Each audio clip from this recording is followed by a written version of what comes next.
Connaître le nombre de sacs de ciment qu'il faut pour couler un radier général est une étape très importante. Beaucoup se lancent dans le coulage d'un radier sans vraiment savoir combien de sacs de ciment seront nécessaires. Résultat, le béton sort trop pauvre, ou le chantier s'arrête en plein milieu faute de ciment. Avant de commencer, rappelons ce proverbe japonais. 急がば回れ。 Ce qui veut dire, si tu es pressé, prends le temps de bien calculer avant d'agir. Voici la méthode simple et sûre que tout technicien devrait maîtriser. 1. Calculer le volume du radier. On commence par multiplier la longueur, la largeur et l'épaisseur du radier pour obtenir le volume total en mètres cubes.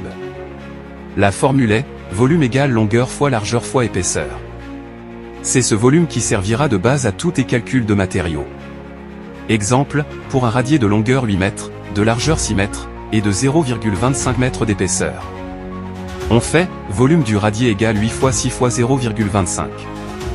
Ce qui nous donne, 12 mètres cubes. 2. Choisir un dosage adapté au type de béton voulu. Pour un radier standard, on recommande entre 300 et 350 kg de ciment par mètre cube de béton. Ce dosage permet d'obtenir une résistance suffisante pour supporter les charges du bâtiment. Si on veut un béton plus robuste, on monte jusqu'à 380 kg par mètre cube, surtout pour les fondations en terrain humide. 3. Calculer la quantité totale de ciment à acheter. On multiplie le volume du radier par le dosage choisi pour connaître la masse totale de ciment en kilogrammes. La formule est, masse totale de ciment égale volume du radier fois dosage. Exemple. Pour un volume de radier de 12 mètres cubes, et un dosage de 300 kg par mètre cube, on fait, masse de ciment égale à 12 mètres cubes fois 300 kg par mètre cube. On obtient donc, 3600 kg.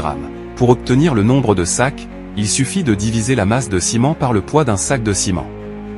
Alors, le nombre de sacs de ciment dans notre exemple est de 3600 divisé par 50. Soit 72 sacs de 50 kg. Étant donné qu'on ajoute toujours une marge de sécurité de 10%, pour compenser les pertes et imprécisions du chantier. On obtient donc finalement environ 79 sacs de ciment. 4. Éviter les erreurs courantes lors du calcul. Beaucoup utilisent encore la méthode ancienne du mélange, 1, 2, 4, sans tenir compte de la résistance exigée. Ce mélange peut donner un béton trop faible si la granulométrie ou le compactage ne sont pas maîtrisés.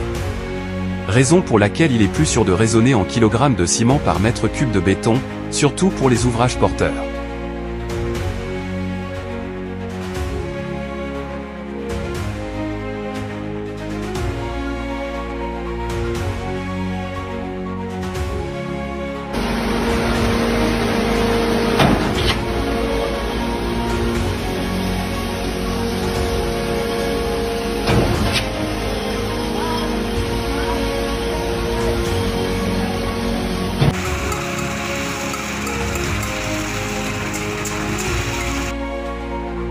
Veux-tu voir ce type de contenu le plus souvent?